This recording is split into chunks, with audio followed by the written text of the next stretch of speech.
السلام علیکم ورحمۃ اللہ وبرکاتہ۔ بسم اللہ الرحمن الرحیم، الحمد للہ رب العالمین، والصلاة والسلام علی رسولہ الامین، نبینا محمد وعلی آلہ واصحابہ اجمعین، اما بعد۔ اعوذ باللہ من الشیطان الرجیم، بسم اللہ الرحمن الرحیم۔ ام حسبتم ان تدخلوا الجنة ولما يأتكم مثل الذين خلوا من قبلكم مستهم البأساء والضراء وزلزلوا حتى يقول الرسول والذين آمنوا معه متى نصر الله ألا إن نصر الله قريب۔ رب اشرح لي صدري ويسر لي أمري واحلل عقدة من لساني يفقهوا قولي، رب زدني علما، اللہم صلی وسلم علی نبینا محمد صلی اللہ علیہ وسلم وبارک علیہ۔ محترم حاضرین مجلس اور خواتین اسلام،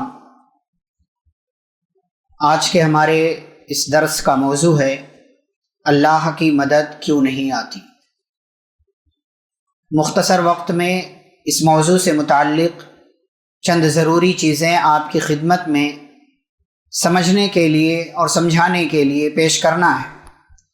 سب سے پہلی بات، اللہ کی جانب سے مدد کا وعدہ کیا گیا ہے اور اللہ نے اس بات کا وعدہ کیا ہے کہ میں مدد کروں گا اور ضرور کروں گا، جیسا کہ اللہ نے فرمایا اِنَّا لَنَنْصُرُ رُسُلَنَا وَالَّذِينَ آمَنُوا فِي الْحَيَاةِ الدُّنْيَا وَيَوْمَ يَقُومُ الْأَشْهَادُ، کہ ہم اپنے رسولوں کی اور ایمان والوں کی مدد کریں گے دنیا کی زندگی میں بھی، اور قیامت والے دن بھی ہم اپنے رسولوں کی اور ایمان والوں کی مدد کریں گے۔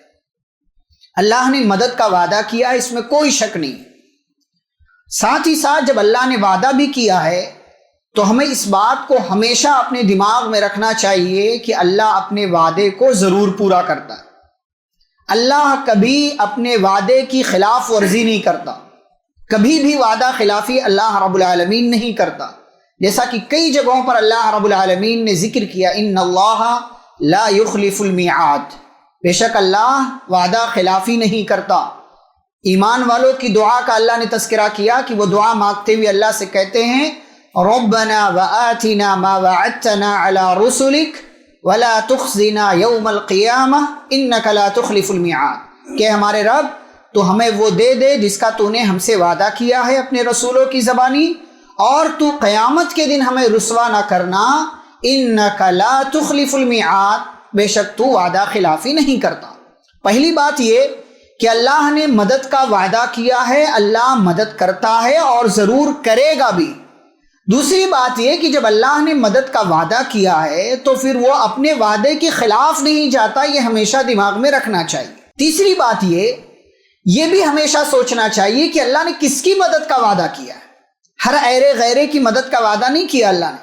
اللہ کہتے ہیں اِنَّا لَنَنْصُرُ رُسُلَنَا وَالَّذِينَ آمَنُوا، رسولوں کی مدد کا وعدہ کیا ہے اور ایمان والوں کی مدد کا وعدہ کیا ہے۔ دوسری جگہ اللہ نے کہا كَتَبَ اللَّهُ لَأَغْلِبَنَّ أَنَا وَرُسُلِي، اللہ نے یہ فرض کر دیا، لکھ کر کے رکھ دیا ہے کہ میں غالب رہوں گا اور میرے رسول غالب رہیں گے۔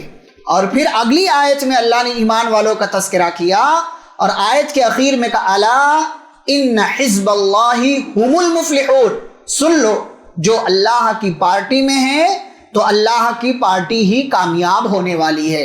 اور ایک جگہ اللہ کہتے ہیں وَمَن يَتَوَلَّ اللَّهَ وَرَسُولَهُ وَالَّذِينَ آمَنُوا فَإِنَّ حِزْبَ اللَّهِ هُمُ الْغَالِبُونَ، کہ جو بندہ اللہ کو اپنا دوست بناتا ہے، رسول کو اپنا دوست بناتا ہے، ایمان والوں کو اپنا دوست بناتا ہے، فَإِنَّ حِزْبَ اللَّهِ، تو یہ اللہ کی پارٹی ہے، ہم الغالبون، اور اللہ کی پارٹی ہی غالب رہے گی، اوپر رہے گی، جیتے گی۔ تو تیسری بات جو آپ کی خدمت میں پیش کر رہا ہوں وہ یہ کہ اللہ نے کس کی مدد کا وعدہ کیا ہے؟ ایمان والوں کی مدد کا وعدہ کیا ہے اور رسولوں کی مدد کا وعدہ کیا۔ جو لوگ بھی ایمان والے ہیں اللہ ان کی ضرور مدد کرتا ہے۔ ایک اور بات، بہت دفعہ ایسا ہوتا ہے کہ بعض مسلمان اپنی زبان سے یہ غلط جملہ نکالتے ہیں کہ فلاں جگہ مسلمانوں کو پریشان کیا جا رہا ہے، فلسطین میں مسلمان پریشان ہیں اور دوسرے ممالک میں پریشان ہیں، اپنے ملک میں پریشان ہیں، تو اللہ مدد کیوں نہیں کر رہا؟ اللہ رب العالمین مسلمانوں کی مدد کیوں نہیں کرتا ہے؟ یہ بعض دفعہ اللہ کے تعلق سے غلط جملہ بولتے ہیں، اور اللہ تبارک و تعالی پر ایمان کی کمزوری کی وجہ سے وہ یہ کہتے ہیں کہ اللہ ہماری مدد نہیں کر رہا، ہم چھوڑ دیں گے یہ دین، یہ مذہب چھوڑ دیں گے۔ نقصان کس کا ہوگا؟ اللہ کا نقصان نہیں۔ یہ سمجھنے کی بات ہے، بنیادی چیزیں کچھ ہوتی ہیں، ایسے ہی نہیں کہ آپ ذرا سی مصیبت میں آ گئے تو اللہ نے مدد کا وعدہ کیا تو مدد بھیج دے گا۔ اللہ کے ہاں قوانین ہیں، اور یہ بھی یاد رکھنے کی بات ہے کہ پوری کائنات میں جو کچھ ہو رہا ہے جس کسی کے ساتھ بھی، اور بطور خاص مسلمانوں کے ساتھ، تو ساری چیزیں اللہ کے علم اور اللہ کی مشیت اور مرضی کے مطابق ہو رہی ہیں۔ بغیر اللہ کے علم اور مشیت کے کوئی بھی چیز کائنات میں نہیں ہو سکتی۔ اسی کو ہم پڑھتے ہیں وَمَا تَشَاءُونَ إِلَّا أَن يَشَاءَ اللَّهُ رَبُّ الْعَالَمِينَ، تمہارے چاہنے سے کچھ نہیں ہوتا جب تک اللہ رب العالمین نہ چاہے۔ تو پوری کائنات میں جو کچھ بھی ہو رہا ہے، چاہے وہ مسلمان کرے یا غیر مسلم کرے، چاہے وہ ظلم کا معاملہ ہو یا انصاف کا معاملہ، جو کچھ بھی ہو رہا یہ سب اللہ کے علم اور اس کی مشیت کے مطابق ہو رہا۔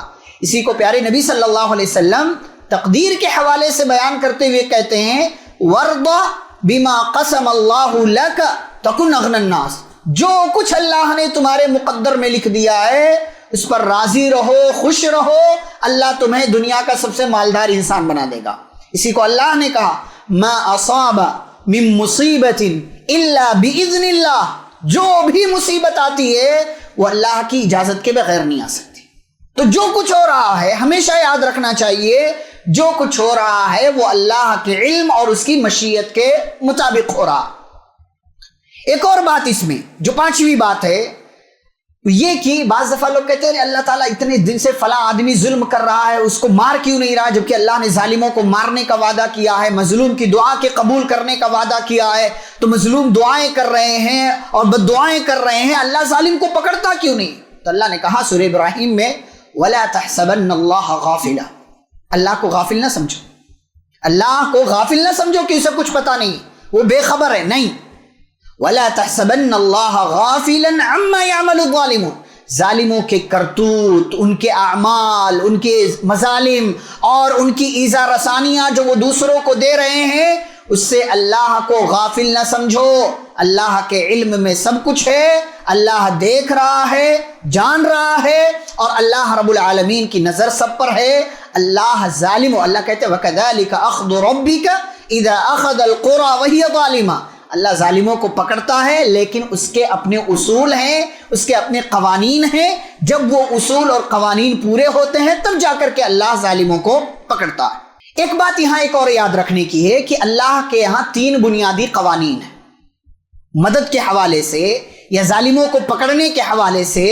اللہ رب العالمین کے اس دنیا میں تین بنیادی قوانین ہیں۔ ایک قانون یہ ہے کہ اللہ ایک کو دوسرے کے مقابلے میں لا کر کے کھڑا کر دیتا ہے، اور یہ ہمیشہ سے ہو رہا، جب سے یہ کائنات بنی ہے نا، ہمیشہ سے ہو رہا ہے کہ کچھ لوگ دوسروں کے مقابلے میں کھڑے ہیں، ظالم مظلوم، کافر مسلمان، ہمیشہ سے ایک دوسرے کے مقابلے میں کھڑے۔ اللہ تعالیٰ نے جالوت اور طالوت کا تذکرہ کیا سورۃ البقرہ میں، اور اللہ نے ذکر کیا کہ جالوت ظالم بادشاہ کو داؤد علیہ السلام نے جو اس وقت نبی نہیں تھے انہوں نے قتل کیا، تو اللہ آگے کہتے ہیں وَلَوْلَا دَفْعُ اللَّهِ النَّاسَ بَعْضَهُمْ بِبَعْضٍ لَفَسَدَتِ الْأَرْضُ، اگر اللہ ایک کو دوسرے کے مقابلے میں کھڑا نہیں کرتا تو کیا ہوتا؟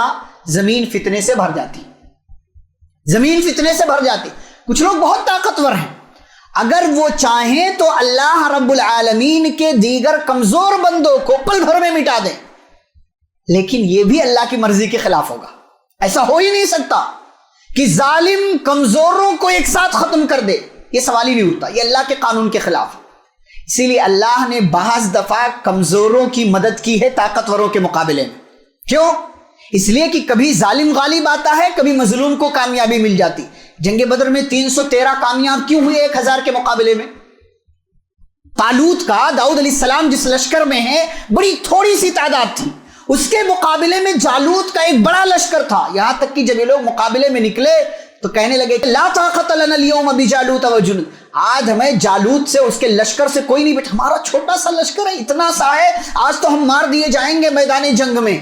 تو جن کا ایمان اللہ پر تھا انہوں نے کیا کہا، ان سب سے کچھ نہیں ہوتا، کم من فئۃ قلیلۃ غلبت فئۃ کثیرۃ باذن اللہ، کتنی چھوٹی چھوٹی جماعتوں نے بڑی بڑی جماعتوں کو اللہ کے حکم سے ہرایا۔ جنگ موتا میں 3000 صحابہ کے مقابلے میں 2 لاکھ کا لشکر تھا، 2 لاکھ کا لشکر، 1 لاکھ میدان جنگ میں اور 1 لاکھ بیک اپ کے طور پر رومیوں کا لشکر۔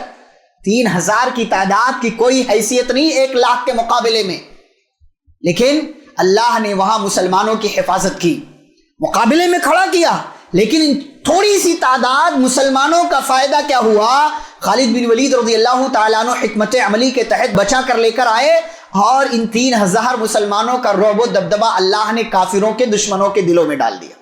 یہ اللہ کا قانون ہے، ایک کو دوسرے کے مقابلے میں لا کر کے کھڑا کر دیتا۔ اگر ایسا نہ ہو تو کیا ہوگا، لہدمت صوامع وبیع وصلوات ومساجد یذکر فیہا اسم اللہ کثیرا۔ اگر اللہ ایک کو دوسرے کے مقابلے میں نہ کھڑا کرے تو ہمیشہ طاقتور لوگوں کا غلبہ رہے گا، اور یہ عبادت خانوں کو، مسجدوں کو، اللہ کا ذکر کرنے والوں کو، گرجا گھروں کو، سب کو ڈھاتے چلے جائیں گے، اور ان کا رعب و دبدبہ دنیا کے اندر قائم ہو جائے گا۔ لیکن ایسا نہیں ہے۔ اسی کو اللہ نے کیا کہا، جنگ احد میں جب مسلمانوں کو 70 صحابہ کے شہید ہونے کی صورت میں نقصان اٹھانا پڑا، صحابہ پریشان ہوئے، تو اللہ نے کیا کہا، ان یمسسکم قرح فقد مس القوم قرح مثلہ، اگر آج تمہیں تکلیف ہوئی ہے تو اس سے پہلے مکہ والوں کو تکلیف ہوئی تھی، جنگ بدر میں ان کے 70 لوگ مارے گئے تھے۔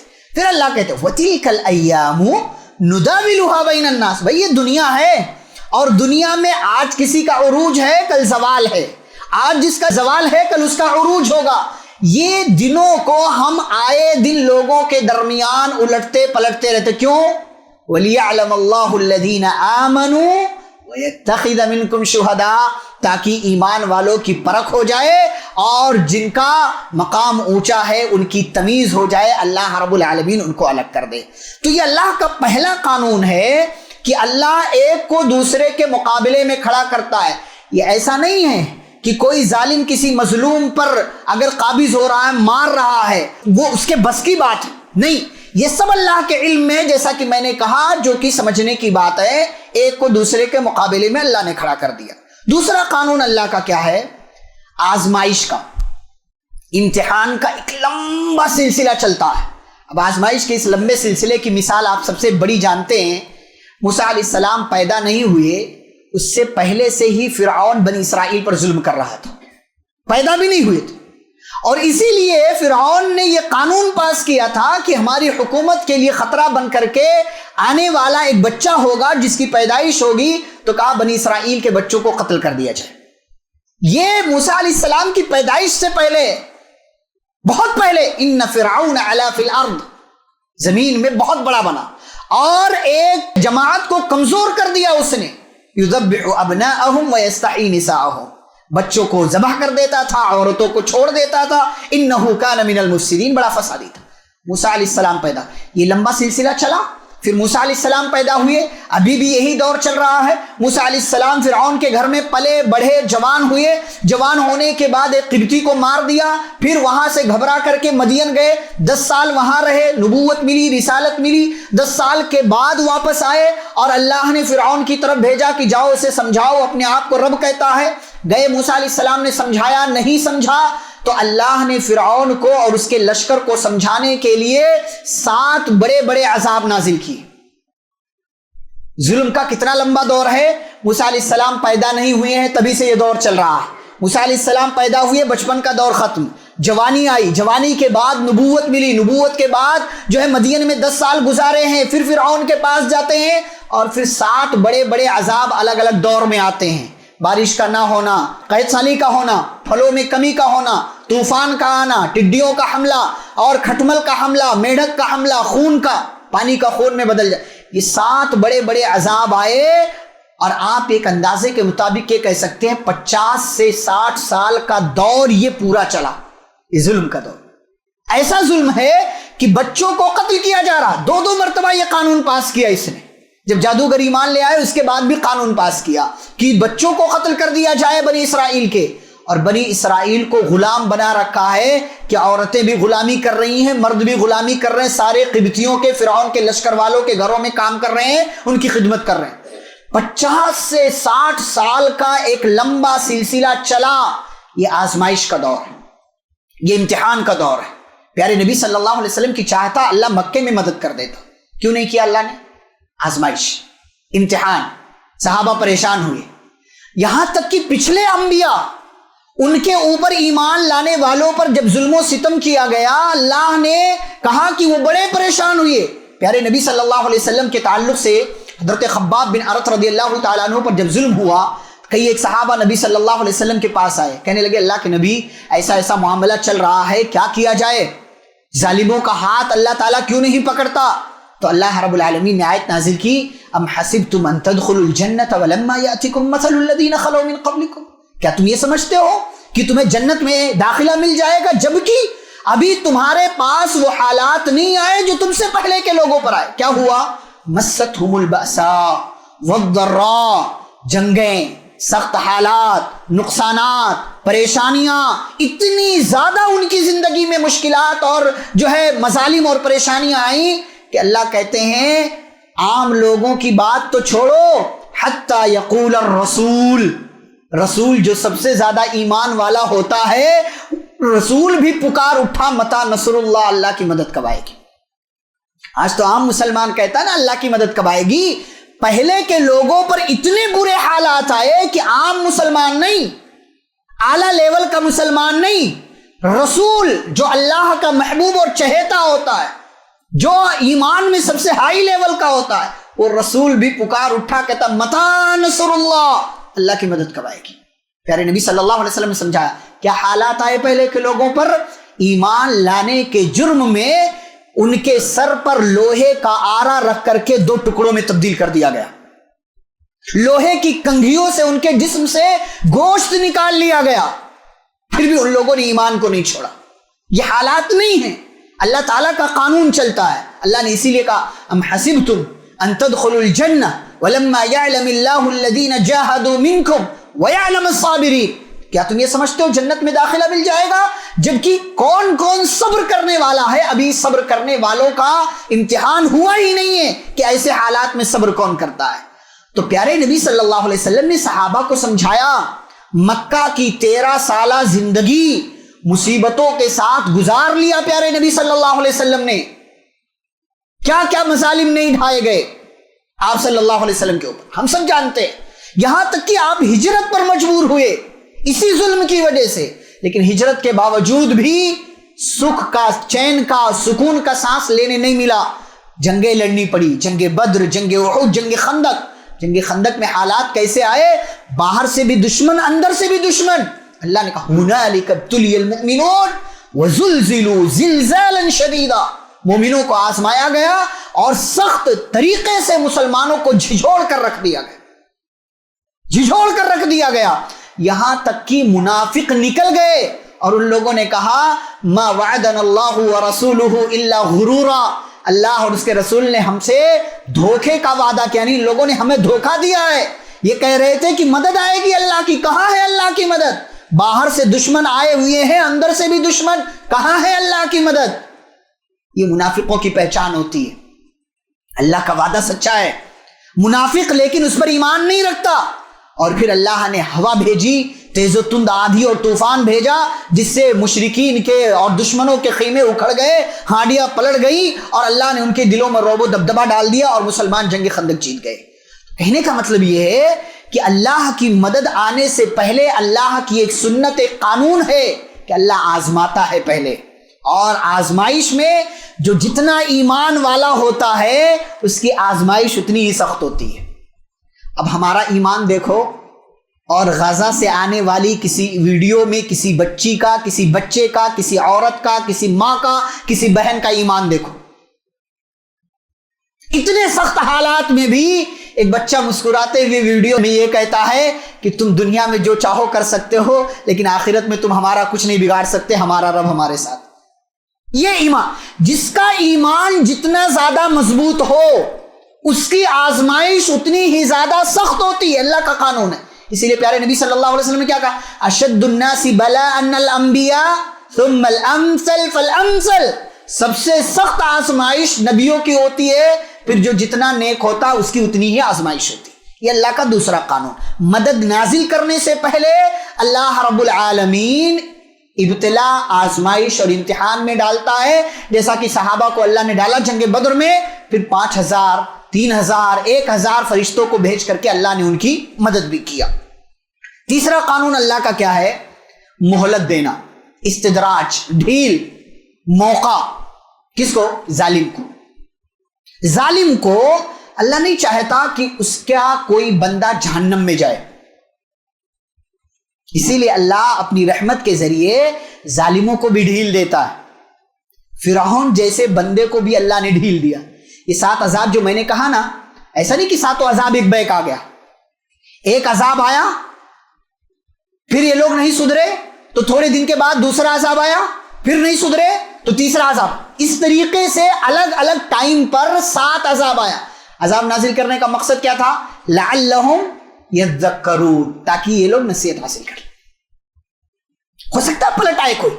اسی کو اللہ کہتے ہیں کہ سورۃ السجدہ میں وَلَنُذِيقَنَّهُم مِّنَ الْعَذَابِ الْأَدْنَىٰ دُونَ الْعَذَابِ الْأَكْبَرِ لَعَلَّهُمْ يَرْجِعُونَ، تاکہ پلٹ آئے۔ پلٹ اللہ ڈھیل دیتا ہے، مہلت دیتا ہے۔ اللہ کہتے ہیں انما یؤخرہم، اللہ ظالموں کو ڈھیل دیتا ہے۔ کس دن کے لیے؟ اس دن تک کے لیے جس دن ساری نگاہیں جھک جائیں گی، یعنی زندگی کی آخری سانس تک بھی اللہ بعض دفعہ ظالم کو مہلت دیتا ہے۔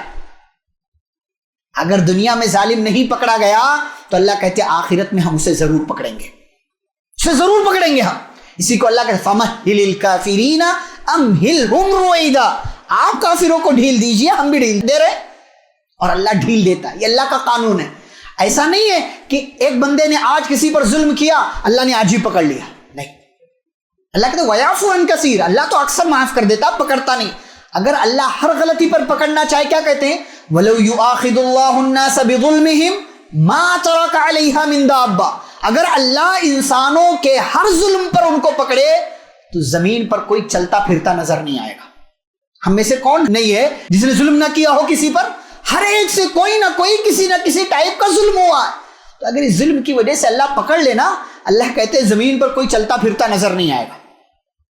لیکن اللہ ڈھیل دیتا ہے، موقع دیتا ہے، واپس آنے کا چانس دیتا ہے، یا بعض دفعہ اللہ ظالم کو موقع دیتا ہے تاکہ یہ اور ظلم کرے، اور اس کا ظلم جب ہائی ہوگا تو اسی کے مطابق ہم اس کو سختی کے ساتھ پکڑیں گے۔ جیسا کہ اللہ نے کہا پرانی قوموں کا تذکرہ کرنے کے بعد فَكُلًّا أَخَذْنَا بِذَنبِهِ، ہم نے ہر ایک کو اس کے گناہ کے بدلے پکڑ لیا۔ فَمِنْهُمْ مَنْ أَرْسَلْنَا عَلَيْهِ حَاصِبًا، کسی پر ہم نے پتھر کی بارش کر دی، کسی کو ہم نے تیز آواز کے ذریعے ہلاک کر دیا، کسی کو پانی میں ڈبو دیا، کسی کو زمین میں دھسا دیا۔ وَمَا ظَلَمَهُمُ اللَّهُ، اللہ نے ظلم نہیں کیا، وَلَكِنْ كَانُوا أَنفُسَهُمْ يَظْلِمُونَ، یہ اپنے اوپر ظلم کرتے تھے کہ اللہ کی جانب سے موقع ملا پھر بھی فائدہ ان لوگوں نے نہیں اٹھایا۔ تو یہ اللہ کا یہ تیسرا قانون ہے، ظالم کو ہلاک کرنے سے پہلے یا پکڑنے سے پہلے اللہ ڈھیل دیتا ہے، موقع دیتا ہے اور مہلت دیتا ہے، ہو سکتا ہے یہ سدھر جائے اور ظلم سے توبہ کر لے۔ اچھا، یہاں پر یہ چند اہم باتیں آپ نے دیکھ لیا۔ اب آپ یہ دیکھیے کہ مدد آنے میں اللہ تعالیٰ مدد کرتا، ایسا نہیں ہے کہ اللہ مدد نہیں کرتا۔ بعض دفعہ مدد ہمیں دکھائی نہیں دیتی، بعض دفعہ مدد ہمیشہ مدد دکھائی دے، یہ ضروری نہیں ہمیشہ۔ یہ دیکھیں، آپ شروع میں بھی میں نے کہا کہ بعض دفعہ دشمن اتنا طاقتور ہوتا ہے کہ وہ چاہے تو جس پر وہ ظلم کر رہا ہے اس کو ایک ساتھ ایک ہی دن میں ہلاک کر دے، لیکن کیوں نہیں کر پاتا؟ یا اس کا دماغ اس طرف کیوں نہیں جاتا؟ اللہ کی مدد ہوتی، لیکن ہم سوچ نہیں پاتے۔ مدد صرف وہ نہیں ہے جو دکھائی دے، کبھی کبھی مدد نہ دکھائی دینے والی بھی ہوتی ہے۔ جب فرشتے جنگ بدر میں نازل ہوئے، ابلیس کافروں کی طرف سے آیا تھا، اس کو فرشتے نظر آ گئے، لیکن مکہ کے کافروں کو فرشتے نظر نہیں آئے۔ اللہ کہتے ہیں نکس علی عقبیہ، الٹے پاؤں بھاگا، ایڑی کے بل پلٹا۔ لوگوں نے کہا رہے کہاں بھاگے جا رہے ہو؟ کہنے لگا انی بریء منکم، میرا تو معاملہ تم سے الگ ہے، میں تمہارے ساتھ نہیں۔ کیوں؟ انی ارا ما لا ترون، جو میں دیکھ رہا ہوں وہ تم نہیں دیکھ رہے۔ تو ضروری نہیں کہ مدد ہر دفعہ دکھائی دے، لیکن اللہ تعالیٰ چھوٹے بڑے پیمانے پر مسلمانوں کی مدد کرتا رہتا ہے۔ اچھا اگر مدد میں تاخیر بھی ہو رہی، ہمارے حساب سے ایسا لگتا ہے کہ مدد نہیں آ رہی ہے بھی، تو مدد میں تاخیر جو ہو رہی ہے اس کی بعض دفعہ حکمتیں کیا ہوتی ہیں؟ پہلی حکمت مناسب وقت کا نہ ہونا. اس سے پہلے جو قانون میں نے بتایا وہ 3 بنیادی قوانین کو سامنے رکھیں اور پھر اس حکمت پر غور کریں. مناسب وقت نہیں ہوتا ہے مدد کرنے کا، اس لیے کہ ابھی تو ظلم کا آغاز ہوا ہے، ابھی پکڑیں گے تو وہ مزہ نہیں ہے ظالموں کو پکڑنے میں. میں نے کہا نا نبی صلی اللہ علیہ وسلم کی مدد، مسلمانوں کی مدد اللہ چاہتا تو مکے میں کر دیتا، مسلمانوں کو ہجرت کر کے مدینہ نہیں آنا پڑتا، لیکن پھر وہ بات نہیں ہوتی، وہ لطف نہیں آتا، مسلمانوں کو پھر ایمان میں وہ ثبات قدمی نہیں ملتی، مسلمان ایمان میں پھر اتنے مضبوط نہیں ہوتے، اور اتنی جلدی اسلام کی دعوت دوسری جگہوں تک نہیں پھیلتی. مناسب وقت نہیں تھا اللہ کی مدد کے آنے کا، اسی لیے مکہ کی 13 سالہ زندگی میں اللہ نے مدد نہیں کی، اور جیسے ہی مناسب وقت آیا اللہ نے جنگ بدر میں فرشتوں کے ذریعے مسلمانوں کی مدد فرمائی.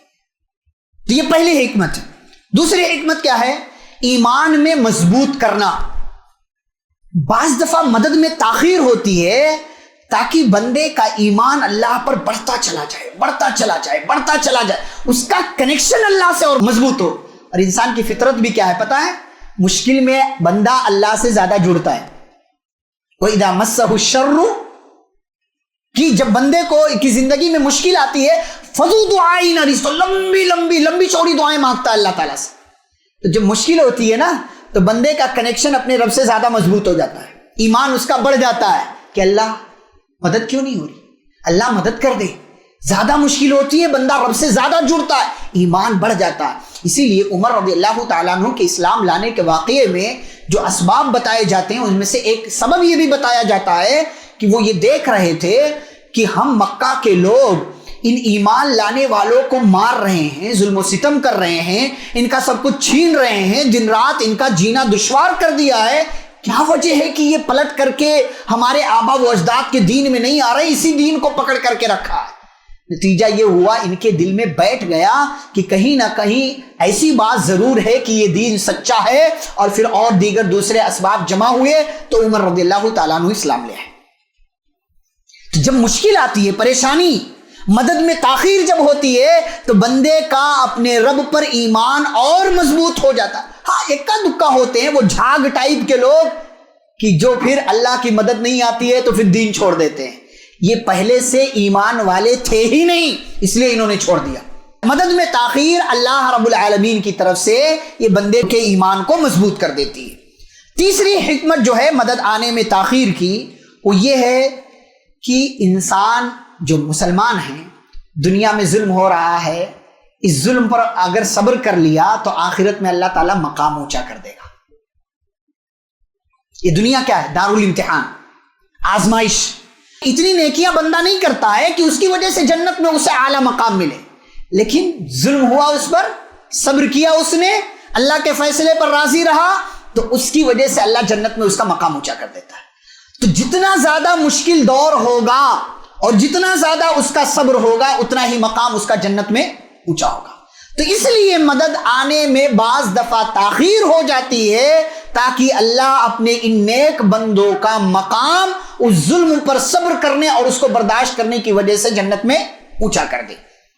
چوتھی حکمت کیا ہے؟ کھرے اور کھوٹے کی تمیز کے لیے. کھرا کھوٹا ظاہر ہو جائے کہ کون سچا مومن، کون جو ہے منافق ہے. اللہ نے اسی کو کہا وَلَقَدْ فَتَنَّ الَّذِينَ مِنْ قَبْلِهِمْ. سورہ عنکبوت میں اللہ کہتے ہیں کیا لوگ یہ سمجھتے ہیں کہ ان یترکوا، انہیں چھوڑ دیا جائے گا، ان یقولوا آمنا، صرف اس ایمان لانے کی وجہ سے انہیں چھوڑ دیا جائے گا، وہم لا یفتنون، ان کی آزمائش نہیں ہوگی. وَلَقَدْ فَتَنَّ الَّذِينَ مِنْ قَبْلِهِمْ، پہلے کے لوگوں کو بھی ہم نے آزمایا، اب بھی ہم آزمائیں گے. کیوں؟